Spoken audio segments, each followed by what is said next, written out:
We all need love. You will discover perfect glory. And though it could sound a little corny, it's so much better than being horny. We all need love.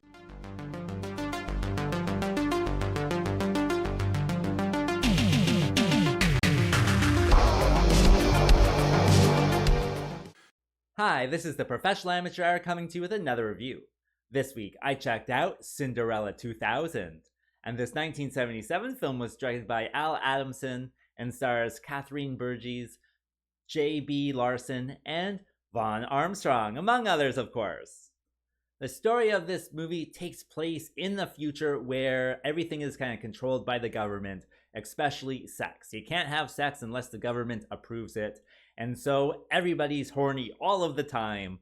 And it is kind of like a sex comedy. And with this one, it kind of follows, a Cinderella-esque story where this woman is not treated nicely by her, stepsisters and stepmother.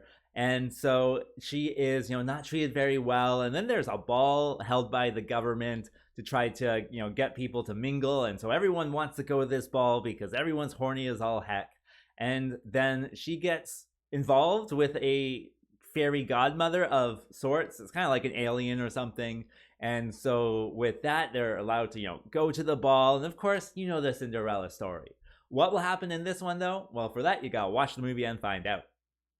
All right, so let's discuss this movie. Well, with this one, I was just browsing Reddit one day, and there's, a subreddit called Absurd Movies, and this was one of those movies. And so, of course, I wanted to watch it. And so I did, and it is like a sex comedy, or I would even say more of like a porno comedy. Like, there's just so many sex scenes in this one that is really just kind of porn, essentially, and just softcore porn. Like, you never kind of see anything below the waist.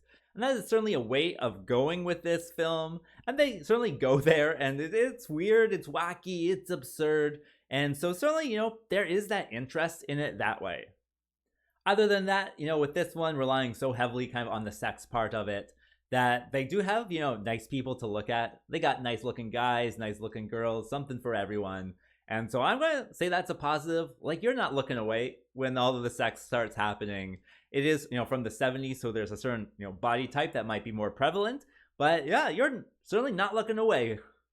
Also, with this one, there's musical numbers, and I enjoyed the musical numbers. It gives a good contrast to all of the sex that's happening all the time. And so just having them in there just, I don't know, lightens the mood, gets some more fun in there. And so yeah, certainly with this movie, pretty wacky, pretty absurd, but that's kind of why you want to watch this movie if you are, looking to watch something crazy.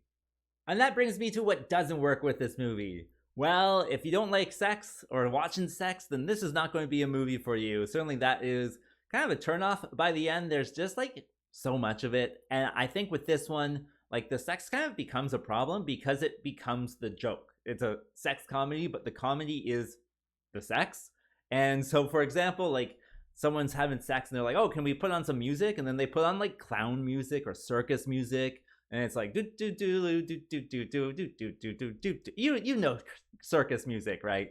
And so it's just like, why would you do that? And then there's like Snow White and the Seven Dwarfs, because of course, it's a fairy tale. And so it's just like, oh, I guess the joke is the sex, right? At that point, right? So that just starts to become an issue here or there. And, kind of, I started fast forwarding through the sex parts, to tell you the truth, at least by the end. I was getting into the musical numbers, but it just took away from this film that the sex was the joke at points. And so, yeah, that's what you're going to get from this movie. As for a recommendation, well, like I said, I only watched it because I had heard it was so absurd. And that certainly, had some interest. I do think the sex becomes, very kind of not problematic, but boring at some point. And so, yeah, that's in there. So, yeah, if you just want to watch something crazy and sexy as well, I guess, then yeah, press play on this one. As for a rating, well, I ultimately thought it was mildly interesting, so I'm going to give it the 3.4. And with that being said, I think that's all I wanted to say. So like and subscribe, and I'll see you next time.